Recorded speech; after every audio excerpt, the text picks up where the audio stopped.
Casa, and I am your humble hostess for this evening. Now, there is something I always like to say, and that is we totally understand. There are so many different things that you can be doing with your time, and that the nighttime is the right time for family and for preparation. And I am your humble hostess, you guys, for this evening. Come on out and hear what we have to say. I'm so sorry about that, you guys. I'm pulling you up on YouTube. So the fact that you guys decided to come on out and hear what we have to say, of course, it makes us so very happy. So again, thank each and every one of you for being here. And I'm so super excited to see you guys. Hello, how are you?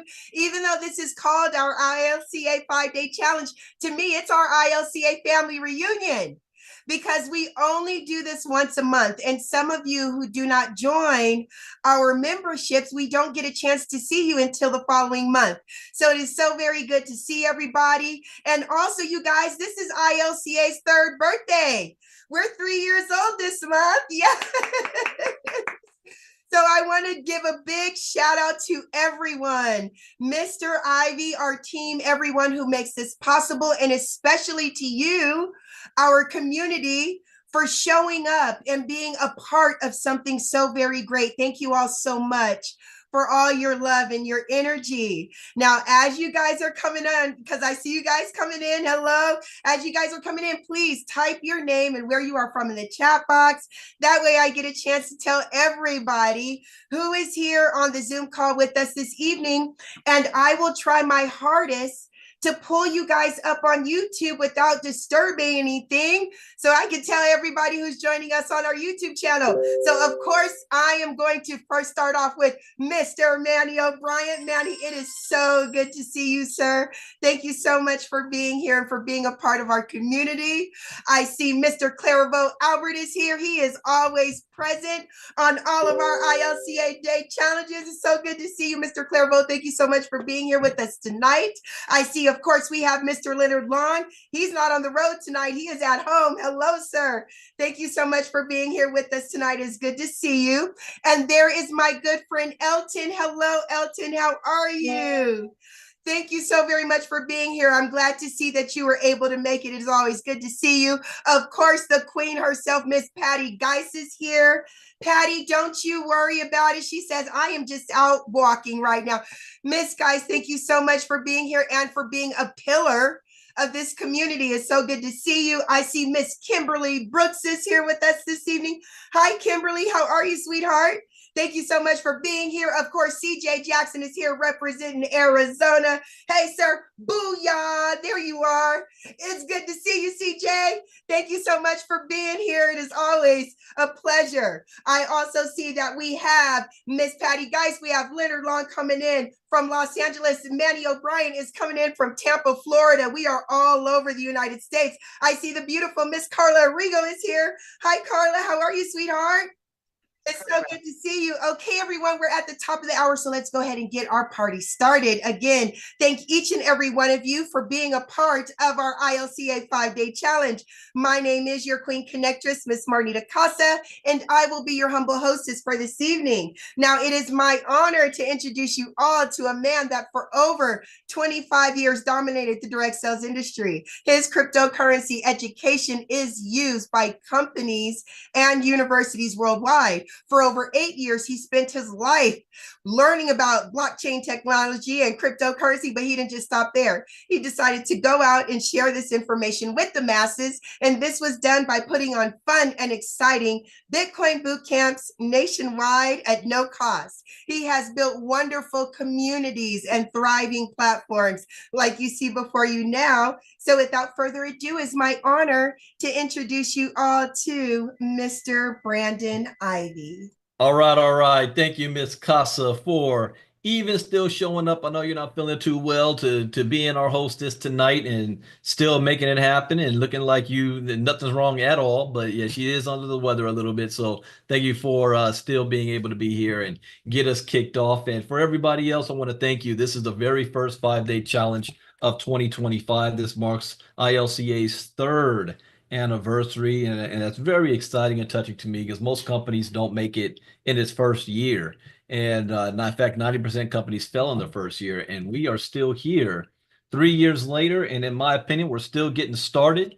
We still have a lot to grow. We still have a lot of good things coming your way. We're still providing crypto education. We're still bringing brand new content. In fact, you're going to see this week two brand new, never before seen courses in the security space. And one of the main projects that we're a part of is a move to earn project called MoveQuest, where you're able to earn rewards for your physical activity in the crypto space. And I'm excited that 100% of the people in our community involved has been able to make a profit out of that project as well. And using your education from this, you know what to do with it. You know how to move.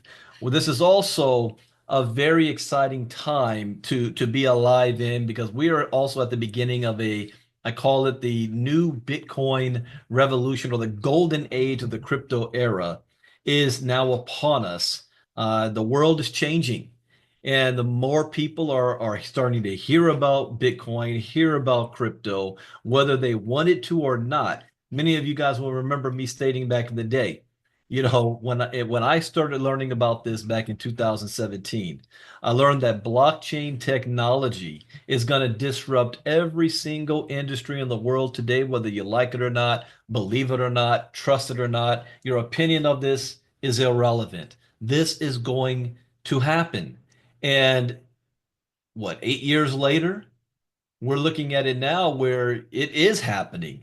The United States is on the verge, is on the anniversary of making digital currency and this technology an integral part of our society.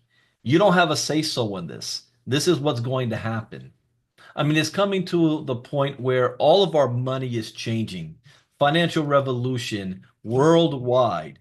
And so this is when you need to know and understand what this is about. So if you've seen this specific education or class before, you're going to see something a little different off the same information because we're living in different times. And now it's starting to become a little bit more relevant in all of our lives. Now you're going to start to see how this is impacting our lives. This is just like the internet revolution in the 90s.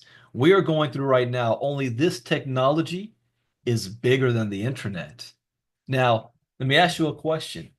Has the internet changed lives or changed the world, changed the way we interact with each other, changed the way we do business? I mean, there was a time where not one business on this planet was connected to the internet. Today, can you find a business that's not connected to the internet? I mean, you can walk down the street and see Girl Scouts selling Girl Scout cookies with a QR code connected to the internet. Everybody is connected. And this is going to be the same way with blockchain technology. So I want to thank you guys for being here. And this week, we're going to have a lot of fun this week. Tomorrow night, we're going to talk about what are cryptocurrencies. Wednesday night, we're going to talk about what is security. Thursday night, we're going to talk about securities and wallets. And then on Friday, we're going to talk about how to make money with Bitcoin. But this week is geared towards understanding and security. It's one thing to build your crypto portfolio.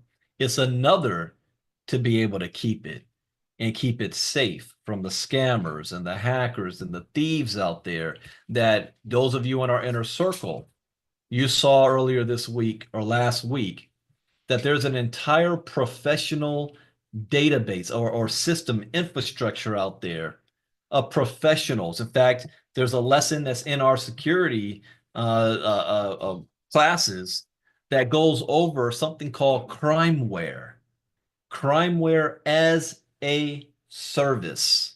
What does that mean? Well, not only are there criminals, but there's criminals building platforms to teach other people how to be criminals to steal your crypto. And they know far more about this industry than you do. So you've got to be educated, and we thank you for taking your time out to listen to this. And I want to welcome all of you guys in our YouTube channel.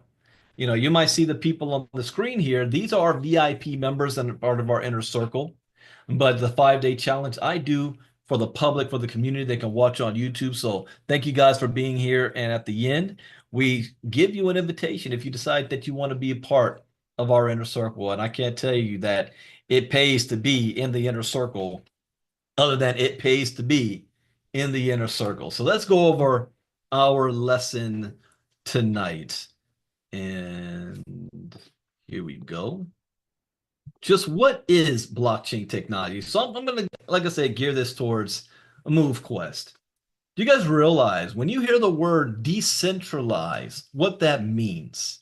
It means that there is no company. There's no MoveQuest company. There's no GetFit mining company. There's no CEO. Lynette Arden is not the CEO. She's not an owner. It is a program that she programmed. And where did that program go? And what did it connect to is the blockchain. We have courses that go over what is the smart contracts, which is what MoveQuest is. And then tonight, I'm going to do the basics on what is the blockchain. So every activity you do is happening directly on the blockchain. I had somebody say, Brandon, I don't get it. You say there's no company, but there's a website. There's a MoveQuest website. That website is only a shell. It is interpreting code from the blockchain that you can understand and interact with. That's what it is.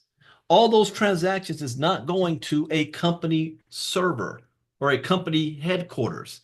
It is connected directly to the blockchain. So everything you do is direct there, the same way Bitcoin is. So if you're interacting that way, do you actually know what it means? What is the blockchain? So let's cover some of the basics. A blockchain is a tamper-proof encrypted database secured by cryptography, which is the study of encryption, that acts as an accounting ledger keeping track of digital assets. Instead of being maintained by a single server like traditional database, blockchains are decentralized and maintained by a distributed network of computers around the world. This database tracks every Bitcoin in the network and each transaction since the very first Bitcoin. You can think of Bitcoin as an accounting system. Through the blockchain, it is a way of recording transactions and value digitally in an open and distributed self-clearing ledger. Beginners to cryptocurrency sometimes hear the word blockchain and think that the term blockchain is synonymous with Bitcoin. It is not the same. However, this would be like saying that smartphone technology and Apple have the same meaning. Now, what do I mean by that? Well, who brought out the first smartphone? Apple, Steve Jobs. However, smartphone technology was already here. You can have smartphone technology without Apple because now you have Androids. But if you take smartphone technology away, there's no Apple, there's no iPhone. The relationship between Bitcoin and blockchain is also like the relationship between Facebook and the internet. Well, let's use any social media site, TikTok, Twitter or X, Instagram, LinkedIn, Facebook, all of those. Those are independent programs that everybody utilizes, millions and millions of people. But if you take the internet away, you can't access Facebook. Facebook no longer works. So same concept with Bitcoin. Bitcoin is based on blockchain technology and could not exist without blockchain technology. Do you think that Bitcoin is the first time somebody said, hey, let's create a digital currency? No, people have been trying to come up with monopoly type money for decades. Blockchain technology is what makes it real. So Bitcoin, based on blockchain technology, could not exist without it. However, blockchain technology preceded Bitcoin, and blockchain technology could exist without Bitcoin. Just like Facebook is on the internet, Bitcoin is on the blockchain.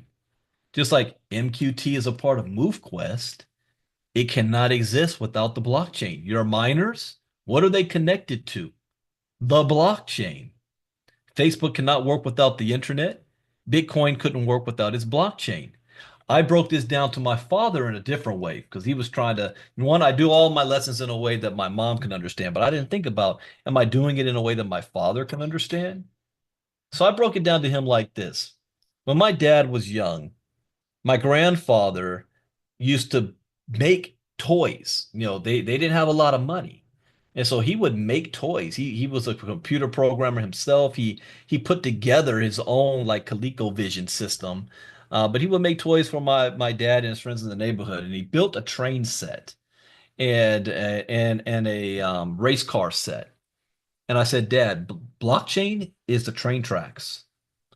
The train that goes on that train track, that's Bitcoin. I said, so if you take away the tracks, what happens to Bitcoin? He says it can't move. I said, exactly. But if you take away the train and the train tracks is still there, that's still there. You can put anything on top of that. That's why we have more than 16,000 recognized crypto coins in the world. Bitcoin was just the first. Now let's get a visual image also in our mind. So picture this. There is a digital block that's created on the internet. Inside that block is data. For cryptocurrencies, text data of a list of transactions is inside of each block. For NFTs, and guess what? The MoveQuest miners, technically, they are NFTs. So text data detailing ownership of digital assets is inside of each block. Every time a new block is created, it is linked or chained back to the previous block. So you have a series of blocks full of data, all chained together. Now, another way to look at this is like visualizing a picture page in a book. So picture each block as a page in the book. And the data inside each block are the words on the page. And the chain is the book's spine that holds all the pages together. There are various different cryptocurrencies, each with its own blockchain. So for the blockchains of cryptocurrencies, the data inside each block is a detailed record of transactions involving that specific cryptocurrency. Basically, each block is one page in a digital ledger. How are new blocks added to the chain? In order to add a new block to a chain, a complex math equation must be solved. Now, for those of you on the MoveQuest side, and you've listened to Lynette's update calls and she brings out the spreadsheet, it's all numbers. It's all numbers. You want to know why that project works? Because it's based on numbers. 2 plus 2 will always be 4. It's just complex, so you may not understand all of it, but that's all it is. It's numbers and code. So for Bitcoin's blockchain, basically somebody needs to guess a number between 1 and 4 billion in order to add a block to the blockchain. This requires a vast amount of computing power, as well as some time, roughly 10 minutes per block on Bitcoin's blockchain. The individual or group who guesses the correct number creates the new block and is awarded I thought I updated this. This is different now. It's 3.125 Bitcoins now because we just have the last Bitcoin halving event. So 3.125 Bitcoins. The process is called mining. Oh, well, what are we doing to MoveQuest? We're mining as well. But really, it should be called something like creating a new block by guessing the correct number. The fact that it is so difficult to add a new block makes it so that no one organization can ever add too many blocks in a row. It would be like the same person winning the lottery over and over again. The fact that blocks are so difficult to create is also the reason why they are so tamper-proof and immutable. So now we know what a blockchain is, how blocks are created, and what each block is filled with, a digital ledger of transactions. Let me ask a question and be honest. If you do not know what that word ledger means, type me in the chat box. And it's okay if you don't. We all had to have a start somewhere. Even those of you on YouTube, if you don't know what the word ledger means, because this is something that we are all doing right now. Every single one of you is engaged in some form of a ledger. Every single one of you. Every time you buy something, every time you get a receipt, you have a bank account, you are participating in a ledger. So the blockchain, as far as Bitcoin, it's every block is filled with a digital ledger of transactions. To understand the significance of blockchain, we must go back in time and look at ledgers and their functions. So if you don't have a clear understanding of ledger, and that's okay because I didn't. And how old was I? When I got into Bitcoin, I was like 40 years old. So I didn't understand. I started hearing these terms like ledgers. What are you talking about? What does that even mean? Well, ledgers and their functions. A ledger is simply a documented record of transactions. A blockchain is a ledger. A blockchain is therefore a documented record of transactions.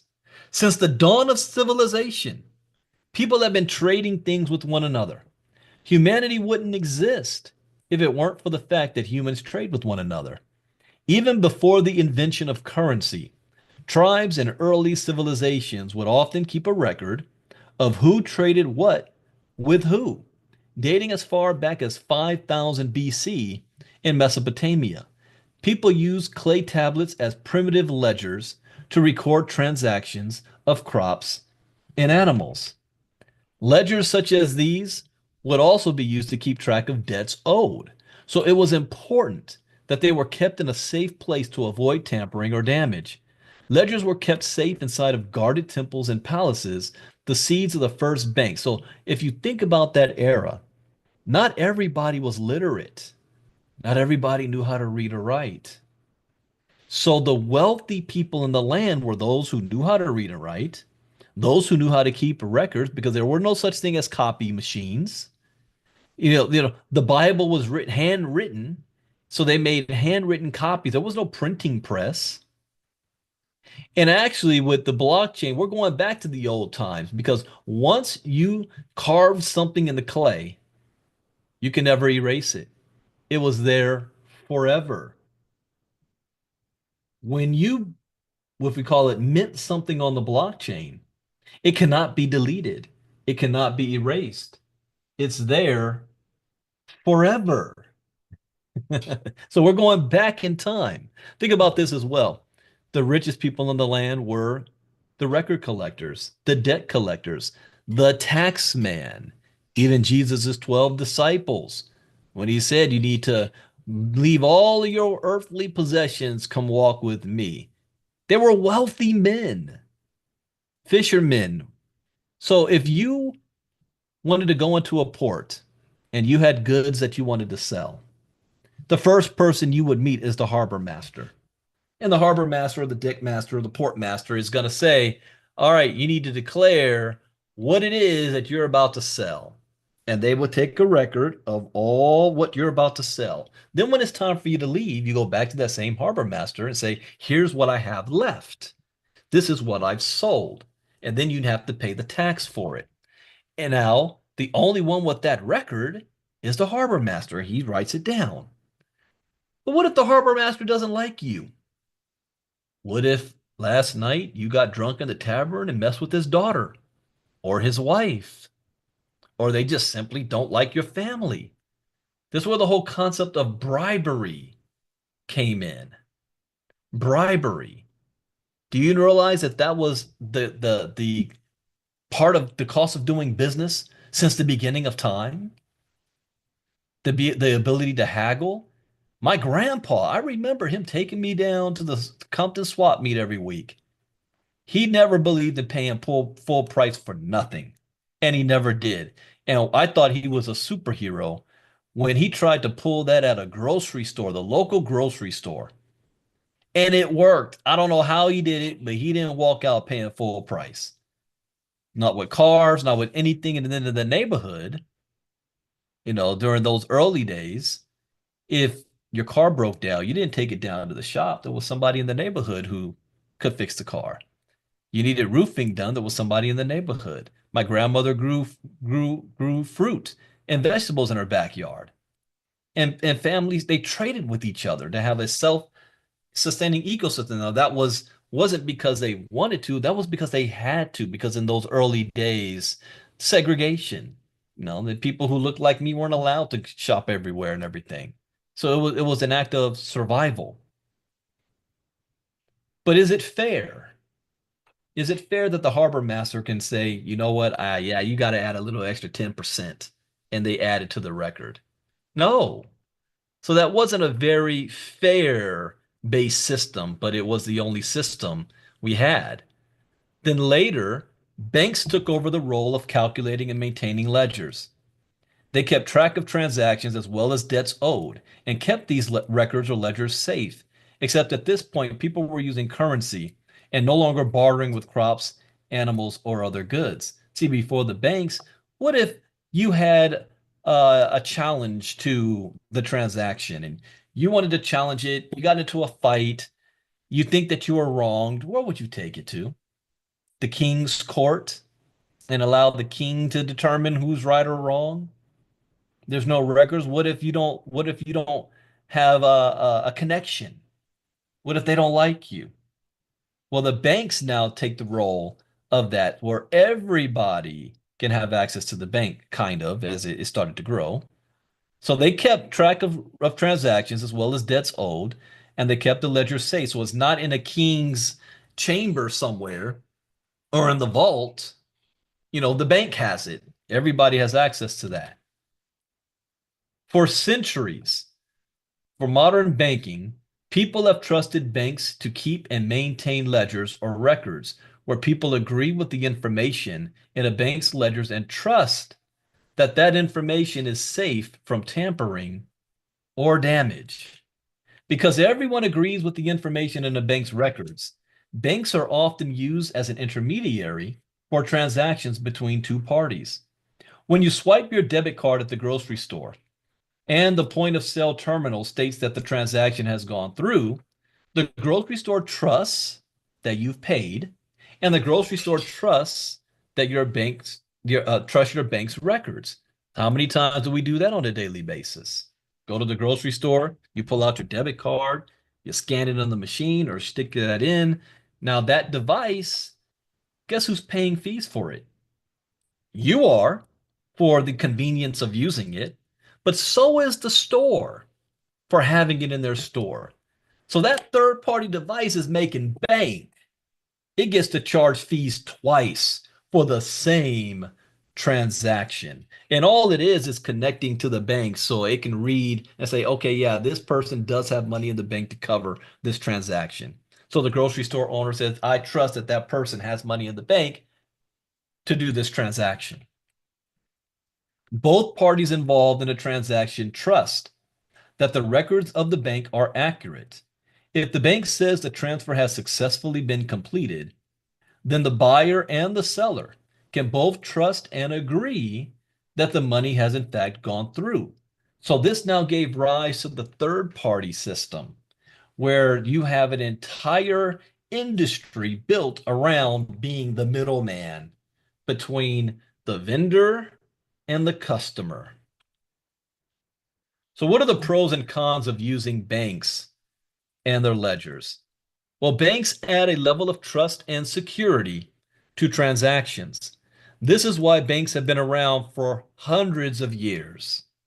The downside to this is that banks and their governments have the power to monitor and control people's money, as well as put their hands in people's pockets with fees, especially when transferring money international and or converting fiat currencies. I remember the first time I had my little bank account when I was in the early 90s, and the first time I had charges that put my account in the negative because my direct deposit hadn't hit yet. And I think it was about 4 or 5 charges. And I was with Bank of America. You know what they did? And we're not talking about a lot, big, large charges. I'm talking about $5 here, $7 there, $15 there. Those charges. The bank charged me $32 in overdraft fees on every single one. And I was like, what the what? What happened? This is how they make their money. So the issue is, for centuries, we have been trusting banks to keep records or ledgers of who owns and owes what.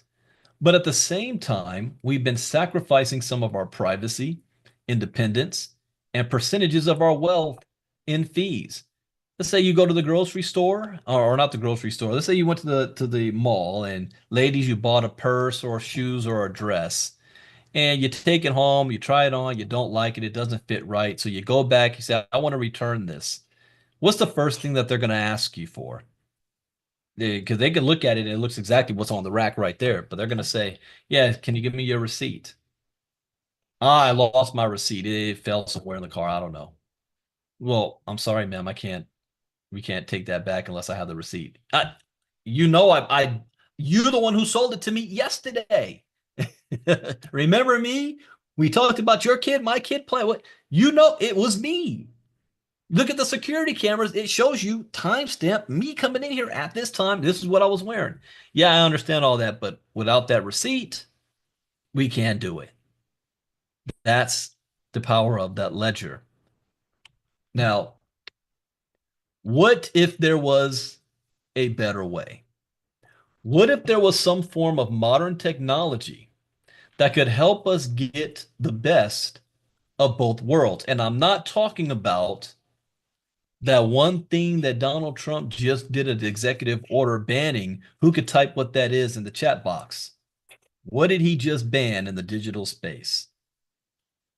But what if we could have security or trust while at the same time also have financial privacy or autonomy? Judy's the first to do it. CBDC.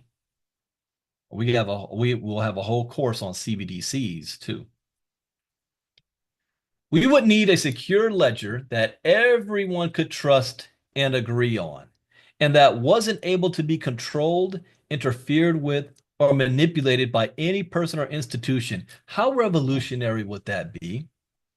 I mean, do we not already live in a divided America right now, where whatever it is that you believe doesn't matter what the facts are on anything, because you can go on social media and find something to back up what you believe and you stick with that. So now we've got half of America looking at the exact same thing like a six. One side sees a six, the other side sees a nine, and can't agree on anything. But what if there was some technology where it took away personal opinion, political beliefs, religious faith, race, skin, language, place of birth? It took all of that away, where it can't be interfered with and it can't be manipulated. What would the world look like? So enter blockchain technology. When I first started to really look at Bitcoin and what this was, it was 2016. And I watched my very first crypto video was called Banking on Bitcoin. I think it was a Netflix special from Bitcoin up to 2014. And there's a segment in there where Bill Gates says, Bitcoin is freedom. In fact, in my early days, I thought that Bill Gates was probably the Satoshi Nakamoto, because it would only make sense based on his past and his history. He was, you can consider, not the father of the internet, but one of the biggest proponents for it and ambassadors, and spreading the word about what the internet is and email, what it can do. And people laughed at him in the 90s. So I just knew when he saw this blockchain technology, which is the internet on steroids, it's the future of the internet, that he'd be all down for it. And he was, until he wasn't. And there's a reason for that we talked about in the inner circle. But he said Bitcoin is freedom, which means the technology behind Bitcoin, for the very first time in the history of mankind, of humans, there's a system in place which would make everybody equal. Can you imagine that? Everybody is equal. And what happens from that point is based on what they do, not who they are or who they're related to. or where they were born, or what language they speak, or what political party they're a part of, or what their religion is. None of that matters. I recalled in 2017, I learned that there's only three things that you need to have success in this space. One, a cell phone. Everybody has that. Two, access to the internet. And three, a willingness to learn. And that's where the difference will come in because everybody has one and two. But do you have the willingness to learn and then take what you've learned and put it into action? That is what will separate one person from another person, not meritocracy. So enter blockchain technology. So how are blockchains different from banks? Blockchains are distributed and publicly accessible.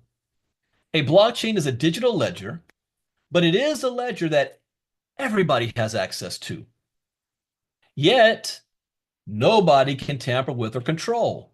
Now, just that statement alone, does that sound like something that the government or the banks or people in power would like for the rest of the people to have access to? What, you mean to tell me that this is groundbreaking technology and everybody has access to it? You mean to tell me that I can't tamper with it? I can't manipulate it? I can't control it? Nah, we need to make that illegal. And that's how this was looked upon by banks and governments in the early days. The people have control of it? Historically, ledgers and records have been centralized, locked up, and stored by one institution that has access and control. That's another term you want to wrap your head around too, of knowing the difference between centralization and decentralization. We have a whole course on decentralization. Well, coming up. I haven't released it yet. I do have lessons in our other courses on decentralization. For cryptocurrencies, the entire ledger is out in the open and accessible to everybody. Did you know? I'm going to sidebar for just 1 second because I want to make a mention of this because it's been on my mind that I didn't think I conveyed it clearly when I did The Secret. And it hit me later and it's been on my mind. The knowledge in the universe. In fact, a lot of the knowledge that we think we have here, we think that we're the first to ever come up with ideas. And to a certain extent, that may be true on certain things. But a lot of knowledge is not is it's because geniuses or individuals have figured out how to tap into some will call it a consciousness, where laws of the universe, knowledge is there and they're able to access it. It's not that they came up with it on their own out of nowhere. Give an example. I was watching with my son about the space race and how all of a sudden you had different groups around the world that were building a different version of the same technology at the same time. They had no contact with each other. And then it became a race of who can make it happen first. And then when you go back through history, you'll see a lot of new technology that's coming and that's about to be invented. You have different individuals around the globe that kind of have the same idea. It's just maybe off just a little bit differently at the same time. Again, it's not that that person just has the genius to say, think of it out of thin air. They had the ability to tap into something, and I- I'm still not getting this right. I'm being able to get it out. It's something I can see clearly in my head, but I struggle with trying to explain and sound coherent at the same time. It's like tapping into frequencies. It's like I like how Steve Jobs said this best. He said the iPhone, for the very first time, every single person will walk around and have a device that can access all the knowledge in the world. is not that this device has created that knowledge, is that this device is connecting you to the internet.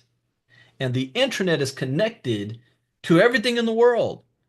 So I was explaining to my son, I said, do you not see that this little device you have in your hand, you can access every knowledge that has ever been written or espoused in human history that we know of. When I was your age, I did not have access to that. I had a library card and had to read books. Now we've got AI technology. Now, Prelvis, I don't know if he's on here, shot me a message and showed me this video. Yeah, I see Prelvis there. Show me this video that you can now do surgery and have surgical implants on your brain. That's like a Wi-Fi unit that can connect to the internet so that with just thought processes, you now have access. It's not that you learned this information, but you're accessing this information. I think that's the next time I teach on this, I'm gonna have to go that way. You're able to access information that's always there, not that you learned the information. So we may have a generation that has access to more knowledge than ever before in history. That does not necessarily mean that they have more knowledge or they're smarter. I hope that makes sense. I had to sidebar there for a second because this blockchain technology is now giving every single person access that we never had before, unless again, you were born in the right royal family, spoke the right language, have the right skin color, have the right bank account, born in the right country, be a man, have the right religion. You got to check off all of these balances just to you have to be perfect just to be accepted. Whereas those who don't have to check off those balances, you just got to be born. It's your birthright in that society. This technology is now giving that same privilege to everybody. And I'm doing this different than I've ever done this lesson before. So I'm trying to make sure you guys are getting this, that this is sticking, that this is for everybody. So how are blockchains different from the banks? Blockchains are anonymous. When you look at the Bitcoin blockchain, you will notice that you don't see the names, email addresses, or any information about the sender and receiver.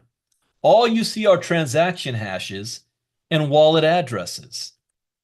It is almost impossible to determine someone's identity based on these strings of random letters and numbers. This is the paradox of Bitcoin. Everybody can see all of the transactions, but nobody can see who is doing the transactions. Blockchains are decentralized. For almost every major crypto, nobody owns or controls the ledger, the blockchain.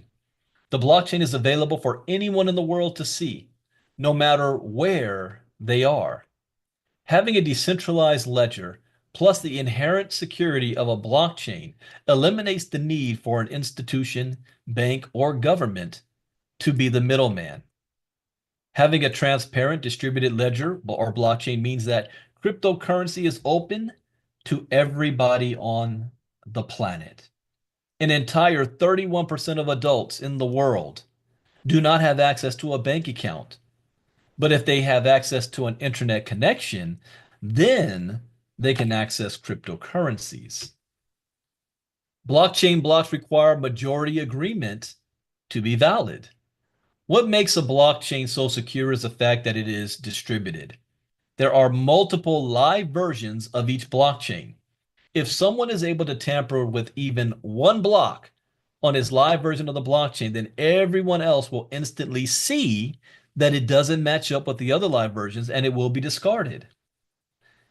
As long as more than 50% of the live blockchain versions or nodes agree on something, the versions that are different are identified as false and ignored. And this all happens very, very quickly. Blockchain blocks are essentially immutable. Every 10 minutes, a new block is created on the Bitcoin blockchain. This block is filled with data of recent Bitcoin transactions. The data in the block shows a list of wallet addresses that have sent Bitcoin to other wallet addresses, as well as the amount of Bitcoin sent. That's all the Bitcoin blockchain does. See, what's the utility of it? It records Bitcoin transactions. That's it. The MQT token has more utility than the Bitcoin token does, if you didn't know that. Once the block has been mined and the data is written inside, the block is closed and becomes added to the end of the blockchain. At that point, it is almost impossible to edit, modify, or remove. It's like writing in wet cement. And once the cement hardens, the information written will be there forever. The block is basically immutable. Is it possible to hack the blockchain? Well, if one individual or organization were able to gain control of 51% of the computing power of a blockchain, then they would be able to double spend their coins. That means they could spend their coins, then delete that transaction and spend the coins again. To mount a successful 51% attack on a large cryptocurrency such as Bitcoin would require an astronomical amount of computing power, costing billions or tens of billions of dollars. Now, even if they did that in a matter of seconds, the rest of the network will notice that something's wrong there and it would be discarded anyway. And we're talking about one block. How many Bitcoin per block? 3.125. What is Bitcoin's value right now? A little over $100,000. Those of you in the inner circle, what did I say this morning? You know, when the S&P 500 went down, the entire crypto market went down with it, but the crypto market recovered. Bitcoin went back up above $100,000 very quickly. And then we learned why, which we're going to talk about in the crypto talk tomorrow morning about that. What is it called? Deep seed or something that the Chinese just released that took the world by storm. What ChatGPT and others spent billions of dollars to do, the Chinese did it in $5 million. DeepSeek. That is alarming. So you know I got a lot to say about it tomorrow morning. So it pays. You want to be a part of the inner circle. You're not going to want to miss tomorrow to see what's going on here, how they just undercut the United States and the United States businesses. But there's only one person in the world, in my opinion, who's crazy enough and has the resources just to prove that they could break the Bitcoin blockchain network and do an attack on it, 51%. Did anybody know who that is? Type the name in the chat box. Who do you think is crazy enough and has enough money to do something like that just to prove a point? You're right, Elon Musk. And I said this in the past. I used to say that I forgot his name. But there was the self-proclaimed big Satoshi Nakamoto and USDT were my big Craig Wright. Oh yeah, Joyce got it. Joyce is always on it. Craig Wright and Satoshi Nakamoto, in my opinion, were the biggest threats to crypto. Today is not Craig Wright anymore. He lost all his cases. To me, the two biggest threats to crypto is USDT and Elon Musk. Because the power that Elon Musk wields, just one tweet, he can move the market one way or the other. And he'd be crazy enough just to say, I did it. And he wouldn't skip nothing in his living expenses. They're saying he's on track to become the world's first trillionaire, which is insane. But there are estimated to be over 1 million Bitcoin miners in the world today. No, somebody would need to generate the computing power of over 1 million other miners to be able to temporarily tamper with the creation of the current Bitcoin block. A 51% attack on Bitcoin would be outlandishly expensive and would only be done to prove a point, just like he spent $40 billion just to buy Twitter. That was a calculated move because the end game How much money has Elon Musk made since the election? Anybody have a number? It's more than 100 billion. I think it's more than 200 billion he's made since the election. So all of that paid for itself, that movie made. Now, what are some other use cases of blockchain technology? Because blockchain technology is by nature secure, anonymous, immutable, and decentralized, it's being eyed for other applications beyond only cryptocurrency. Like using a blockchain to cast votes in an election. Ooh, just think about that. In America, since the 2020 election, maybe even 2016, Americans have been doubting our election process. Is it fair? The facts are the American elections are the most fair, transparent elections of any country in the world today. But that's irrelevant. It doesn't matter. Half the country believes if my guy didn't win, then it was rigged and it was stolen. So how do you combat that? How do you make it so that our elections are actually fair? Put it on the blockchain. This is the solution to the voting issue. Put it on the blockchain. Now, here's how you know that your local politician is on the corrupt side of things. Not as a character, maybe, but how they move.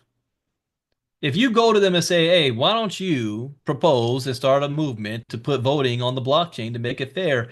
And I guarantee you, whether they're a Democrat or a Republican, both are going to say no. They like it the way it is because it is a form of control. And one thing about the elections, every city, county, state, oh, they love wielding that because every state they have different rules. We don't have universal rules outside of the electoral college and everybody having one vote. But the primaries are different, districts are different, how they count and calculate and do this and that and this and that. Every jurisdiction is different. And both sides play games to try to get the best possible results for themselves. Have you ever seen the voting districts, like the redlining? Have you seen how all of a sudden a whole district can be chopped up like this to make sure you're getting your voting block in a certain area? The whole system's corrupt, but we're the most fair, corrupt system on the planet for America. But if you put voting on the blockchain, thank you, gerrymandering. I said the wrong thing. I said redlining. You put voting on the blockchain. You don't have multiple votes. You don't have illegals voting. You don't have dead people voting. You don't have you voting in one district because you have a house here and then you going over to another county and voting over there. One vote per person. In my opinion, election day should be a national holiday. Nobody goes to work that day. Everybody goes to the polls and vote. There's a reason why they don't have it that way. You can figure that out. But this would make it fair. And with when I say blockchain technology is going to disrupt every single industry, this one will be the last. The last one to go will be the elections. Using a blockchain to keep track of medical data. This is huge. In fact, in my mind, and probably not this year, the end of maybe next year, I will be having a special lesson done on just this medical data. It is insane how this is going to change our medical system. That's another one that the powers that be don't want to put that on the blockchain because the current medical system, especially in America, is not designed to actually cure disease, but to treat the symptom. They caused the problem in the first place by pumping to us our diet and medications and whatnot, because they know by the time you reach a certain age, you're going to develop certain illnesses and you need to go to them to get treatment for. It's a rotator belt. No, this thing is over and over and over and over again to pump and feed the machine. But using the blockchain, now everything is out in the open and transparent. This is huge, revolutionary. Then you have using a blockchain to keep track of the supply chain of food or other products. What? That's a new one, Lance. They want to build a canal through Mexico. Yeah, I heard that Mexico, Peru, Panama, China is building a huge port down there. I mean, yeah, there's a new race going on right now. Using a blockchain, oh, I went too fast on this one. Supply chain of food, that is also revolutionary.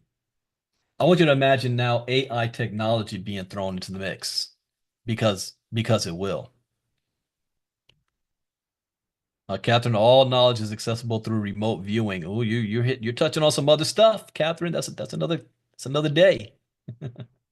Using a blockchain to store authentic pieces of digital art, NFTs. The blockchain is storing our NFTs, but it's in our wallets. The miners. Using a blockchain, just like this morning, I think Kenny asked a question. No, Daryl asked a question about the miners. And I said, the miners, you don't have to move them anywhere. It's already in your wallet. It's just the website is displaying it. So I can go to movequest or dev.movequest.com, see my miners. Then I can go to getfitmining.com, see my miners. I can go straight to Snowtrace Scan, pull in my wallet address, and see my miners. So it's because it's stored on the blockchain. Using a blockchain to store personal identification information. This is also going to be revolutionary. This is going to be big.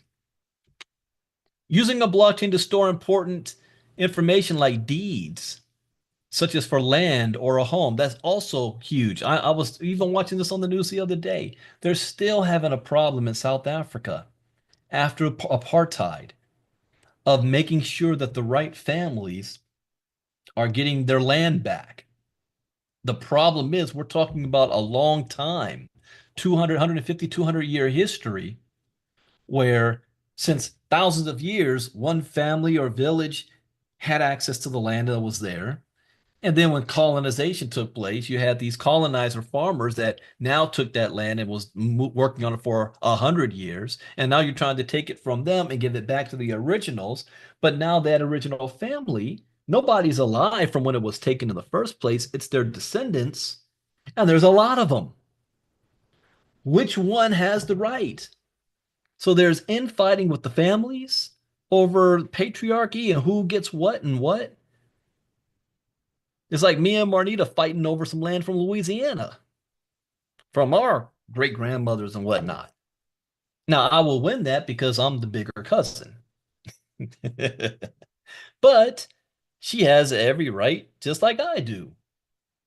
And I got a gang of cousins, a lot of them out there running around. So if you're able to have this information saved on the blockchain, because you know the Dutch or wherever down Danish when in South Africa, they burned all the records too in their last act of defiance. Oh yeah, you want to give the land back? We're gonna burn it all down. And they burned it all. They burned the libraries. So you disconnect the people from their history. You can't burn the blockchain. You can't set fire to it. You can't manipulate it. You can't change it. Do you realize that since the 19 really yeah, really the 1990s, maybe the 80s, outside of television, but your great grandchildren, not only will they know your name, they will also know exactly what you look like. They'll also know exactly what you sound like. One of the things I that still hurts me one of my grandfathers, he passed away in the 90s when I was in high school. I think I was a sophomore or so. I remember everything about him. I remember his moods, how he spoke, and everything about him. But you want to know what I do not remember? The sound of his voice. I cannot recall the sound of his voice. My dad's father. And that bothers me. I remember explicit conversations. But my grandchildren or great grandchildren, you know how many hours worth of recordings I have online? Years worth. They'll be able to know everything about me and you. They'll be able to know what you had for lunch last night or yesterday because you posted it on social media. They'll know what music you listened to, who your favorite football team was. Earlier tonight, Gina and my wife were screaming back and forth about the freaking Eagles. Eage. All right, cut that out. Cut that out. They're going to know what were you doing when the greatest financial revolution was taking place?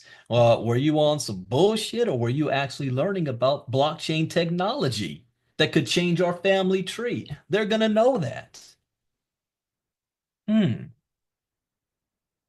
So we're the first generation this time from the baby boomers and to us now, where everything we do is being recorded for history. Anyways, as a disclaimer, this information is intended for educational and training purposes only and should not be construed as investment advice. As with all financial decisions, you should contact your licensed financial advisor before investing in any financial instrument. And that brings us to the end of the lesson for our very first 5-day challenge of 2025. We're going to switch on over to the Q&A side. Those of you on YouTube, I am not going to shut this down. I'm going to keep this open so that you guys can see what the VIPs, if the VIPs take advantage of this. You guys have seen this before and you don't really have too many questions. But if you have any questions that you have, any comments, anything you'd like to share, go ahead and raise your hand. And I have a request as well for this community. Because we did our very first ILCA presentation this past Saturday. I have a request that if any of you have found this information of ILCA in our community beneficial to you, please record us a promo video, a testimonial, whether it's 45 seconds long, 5 minutes, or however long you want it to be. But please record a video for us because we're going to be including it on our websites, on our marketing. We're going to have it inside of our presentations. And it's about you guys. ILCA is about you guys, not about me. It's about you guys. If I didn't have ILCA, I would actually be making more money because I'm only caring about myself. I'm an educator. I like doing this for all of you. So you can help us out by doing that. Just send that video on over to Ms. Casa as soon as you possibly can. So anybody that has any comments or questions, go ahead and raise your hands or aha moments.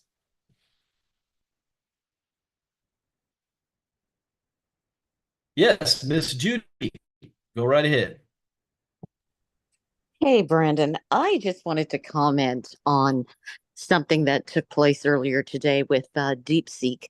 What a lot of people don't realize right now is after they have just eaten the United States' lunch, that humiliating, and I'm sorry, that was a power own, that humiliating move, we're going to see a lot of craziness because they're going to have to put some type of a distraction, distract people from that because that is just absolutely crazy.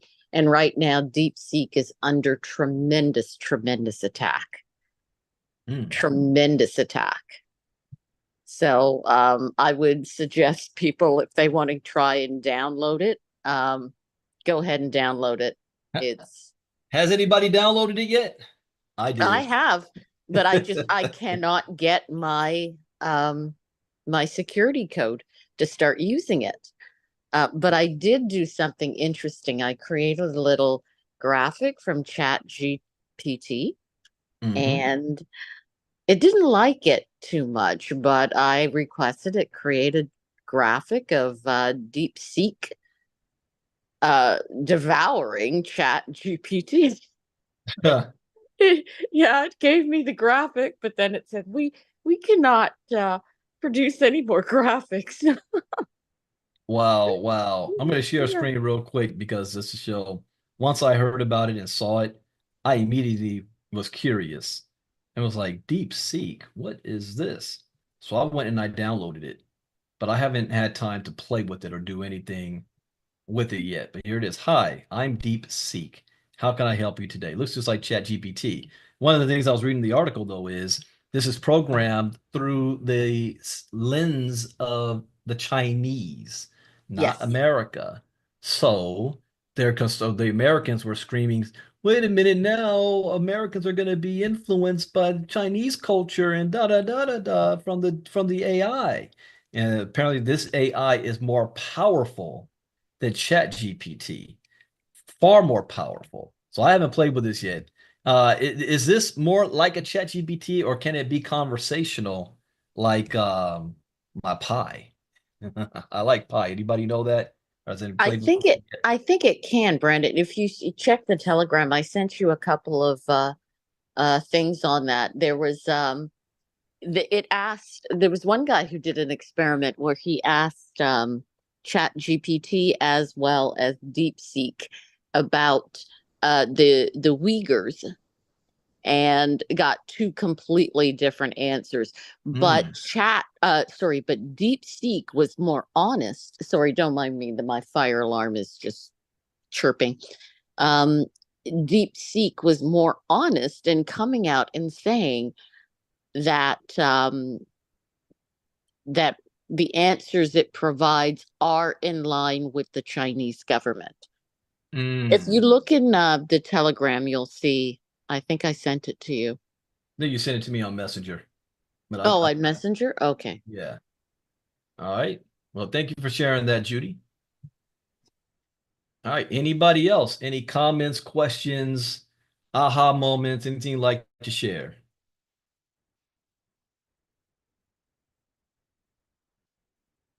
Yes, Mr. Taylor, go right ahead. Mr. Brandon, good evening, sir. Great course as usual. Every time I hear it, I pick up a little something extra. So it's not wasted. Um, Question. You had mentioned a couple of times in the past about your reservations about Tether and what was going on with them.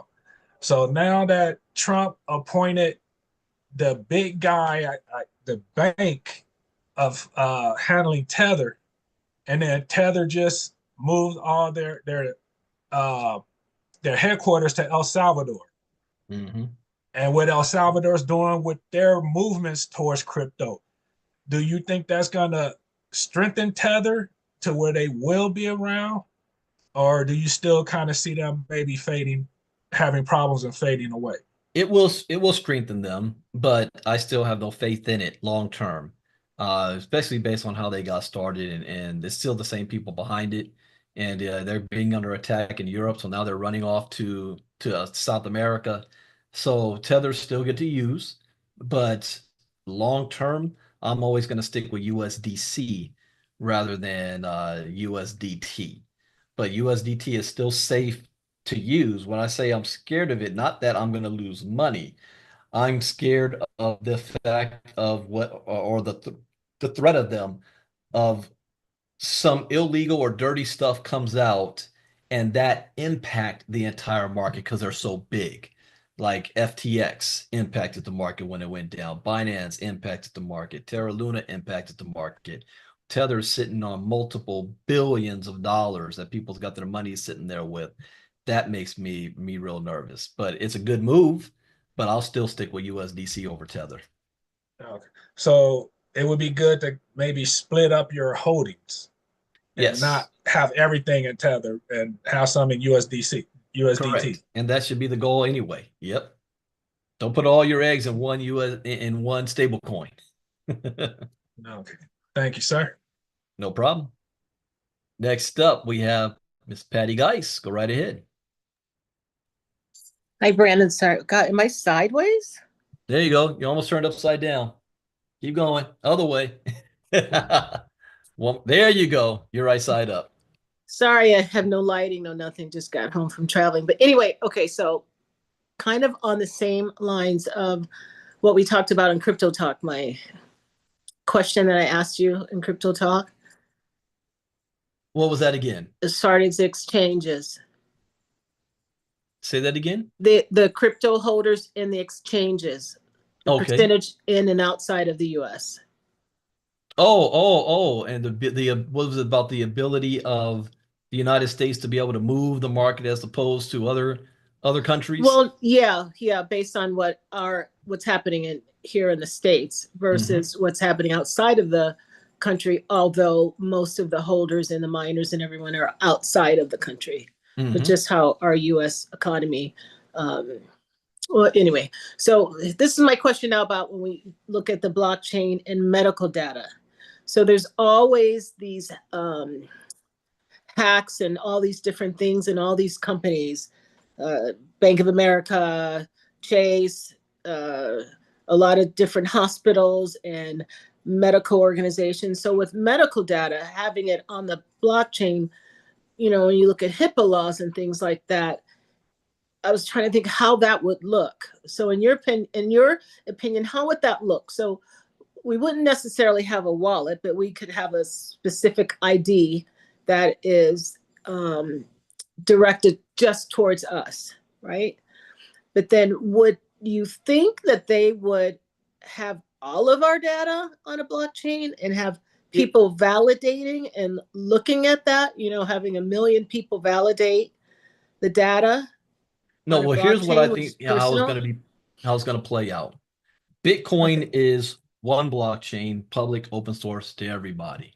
Right. The technology that has built the blockchain, the Bitcoin blockchain, is going to be used by businesses, governments to build their own system. So you're going to have private blockchains as well. I see. And so in those private, it's still, you know, it's not, your name may not be attached to it, but a certain ID that only you have access to. So even if it was hacked or broken into and medical information got out, you still wouldn't be able, they wouldn't know who belonged to who or what, and it's encrypted.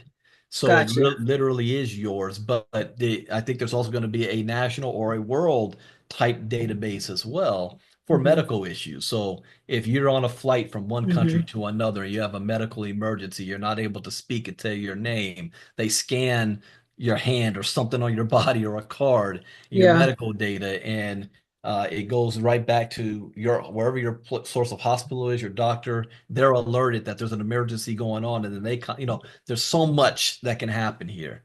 But it's more that you never will be in a situation where people, they have missed dosages on their medicine, or they go to the wrong hospital and they know that they don't know their blood type, or they don't know. Or my mother, who was traveling in Europe and got her passport lost or stolen and had to go to the American embassy and get her birth certificate faxed on over, and you know none of that will be necessary.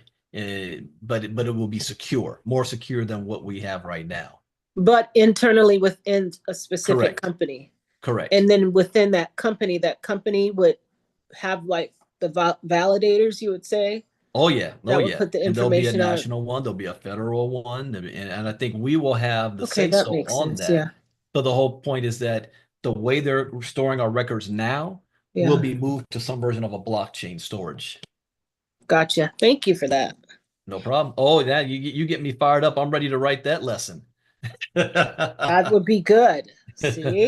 See what happens after a couple years of being in Yep, that's still about a in year your away. courses. It always still gives us questions on something that's as basic as new. the blockchain and medical data. So thank you for tonight. Thank you, Kenny and Judy, for some great questions as well. No problem. I still think we're about a year away, and I think AI is going to have a lot to do with that too. And Yeah. so I want to wait about another year and see how things advance. Awesome. Okay. Thank you. Thank you, Patty. All right. Next up is Manny. Go ahead, Manny.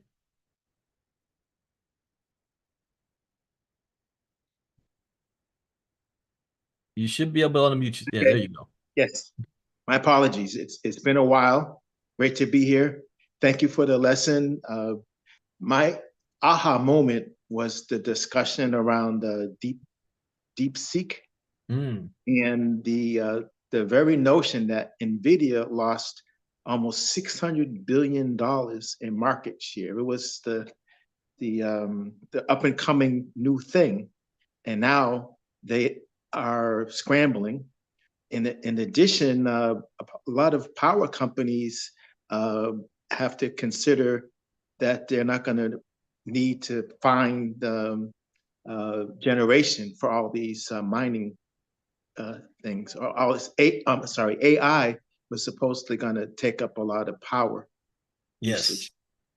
And power that the companies don't have, they'd have to build generation to support that. So that was an aha moment for me. Thank you for sharing that. And it's already starting to happen. When Donald Trump announced 500 billion for AI development last week, and Elon Musk shot it down because he doesn't like it because it's his competitors. At the same time, those companies said, "Oh, we've already started building humongous data centers out in Texas. They already have the land. They're already getting ready. Who's going to be big winners is Canada.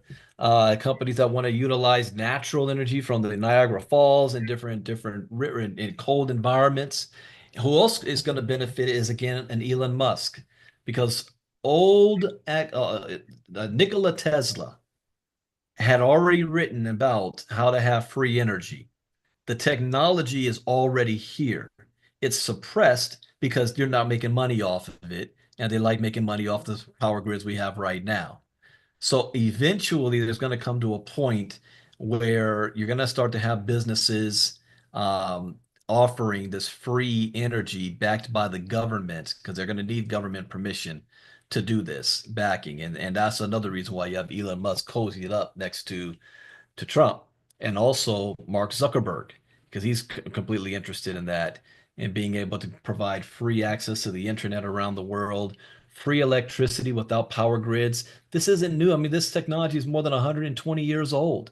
They discovered this at the turn of the last century and then shot Nikola Tesla down because Thomas Edison and crew said, no, no, no, no, no. We have to monetize power. People have to pay for energy and electricity, but that's going to be challenged soon. But yeah, thank you for that, Manny.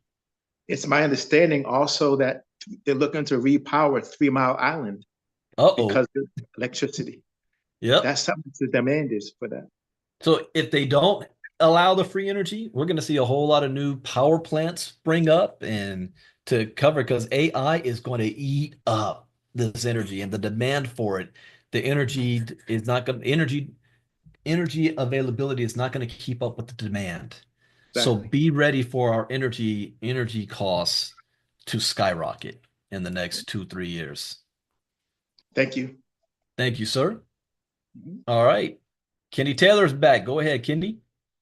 Yeah, this might be a little bit of an inner circle question, but I wanted to kind of give the new people just a little insight. Now that we just got a crypto enthusiast confirmed as Secretary of Treasury, and do you see that hastening the CBDC or preventing it more? No, it will have nothing to do about it. You know, Donald Trump signed an executive order. That's mostly for show.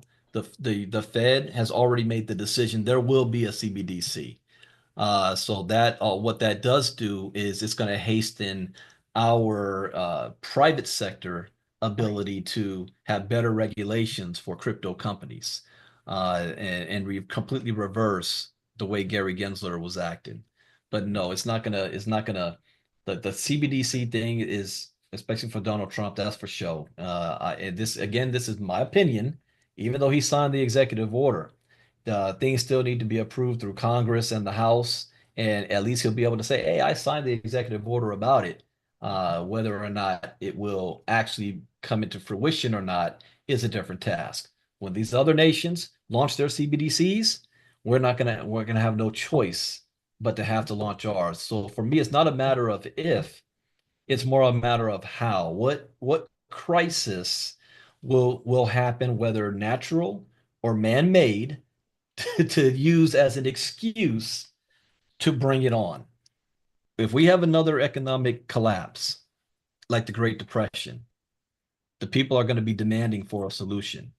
And the government's going to swoop in and say, we got one, CBDC.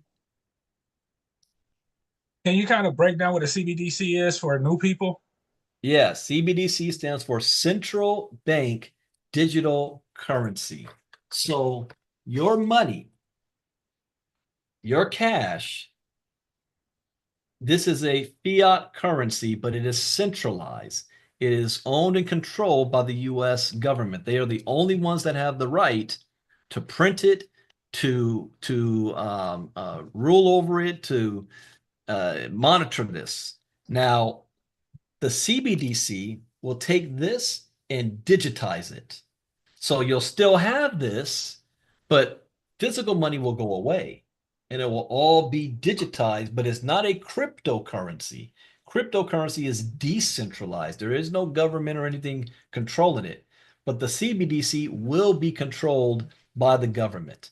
And you'll probably have a debit card and it represents the digital cash that's the US dollar backed by the US federal government. That's what a CBDC is. Thank you, sir. No problem. And I have a whole lesson that's coming out before February 15th on CBDCs. Okay, again, next is Judy. Go right ahead. Hey, Brandon. I just wanted to comment on that. I mean, when we look at, first of all, you were saying that the US government is the most efficient voting system. Okay. I have to differ with you. Okay. And that's not just me being jingoistic. Okay. I had participated in a Canadian election. I was one of the, oh, I forget the title they gave me, but essentially a verifier. And the Canadian system is the best. It's not private money, private interest buying politicians. I mean, the elections are all federally funded. Okay. And we use paper ballots. Okay. So it is a much more effective system. So, and I would be remiss if I didn't put this out there.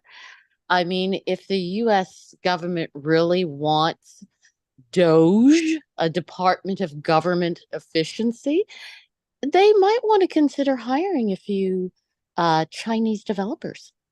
That's funny. I'm sorry, I had to go there. Go Canucks, but Americans, Judy hasn't gotten the memo yet that Canada's about to be the 51st state. Oh, my dear, if you think Texas and Florida were bad, that's just the first salvo. Keep it up. We're going to send some more cold air towards you guys. Okay? All right. Thank you for sharing that, Judy. All right. That is it, everybody, for day one of the 5-day challenge. We will be back tomorrow night. We will be talking about what are cryptocurrencies.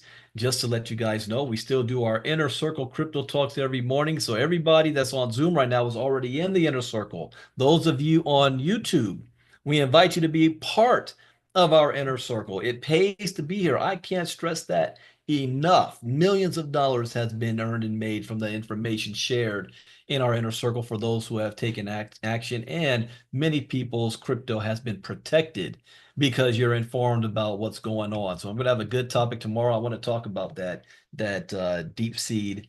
I downloaded the app. I gotta play with it. Also, we have 3 new courses that's coming out. We have a discount for now. I strongly would suggest, because I'm going back through, I'm looking at my security courses, and these are top notch. I'm kind of kicking myself why I didn't have that whole set years ago, even before I had ILCA. So even I was backwards on that. Security should have been the first thing that I launched, but it's here now, and you're going to want to have your hands on that, plus the other 2 courses, and we'll have a discount for $3.99. So that even those of you who are not platinum members, because right now only the platinum members will have access to it, you want to get your hands on this, and that is https ilcaverse.io. I am also throwing in, because it's taking me longer than I expected to have these ready the way I want to, I'm throwing in the 5 courses I created on Bitcoin halving that I never released. Those Bitcoin halving courses, nobody has access to. So anyone who gets the pre-sale of the 3 new courses for $399 will also get the 5-day challenge courses. I'm not sorry, the Bitcoin halving courses, and we're going to be sending out for the first 20 people who have bought these courses some little trinkets from ILCA on top of that, as well as a thank you for being a part of this. So you want to do that before the price goes back up on February 15th. For those of you guys on YouTube, if you want to be a part of our inner circle, then you want to go to HTTPS, and I'm typing it in there right now for you guys. ILCA crypto news.com.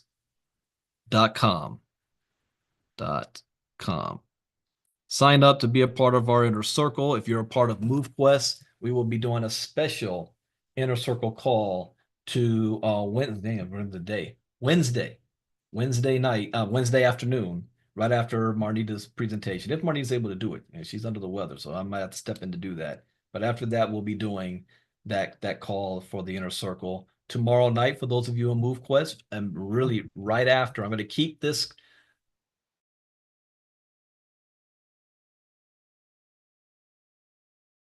8 p.m. Eastern is the update call for the MoveQuest community. So we'll be back for that tomorrow night. So that information, I'll be able to take that and share what I believe a good strategy will be with this new information on Wednesday.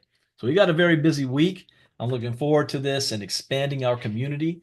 We also have our affiliate side as well. If for those of you who want to share ILCA, I'll pay you for it, on the affiliate side. And we're launching our partnership program too for those who want to be a partner of ILCA. There's a process that you can become a partner and be able to have your own website and sell all of our courses, but it's branded to you, not me or ILCA. Whatever you have, if you've got your own company, you got your own brand, you've got a community you want to sell it to, and we just split the profits 50-50. So I already created the content. All you got to do is put it in front of your community and you earn 50% of the sales. How about that? So with that, enjoy the rest of your evening, and I will see you guys in the inner circle back tomorrow morning. Thank you, everybody. Brandon Ivey out. Bye-bye.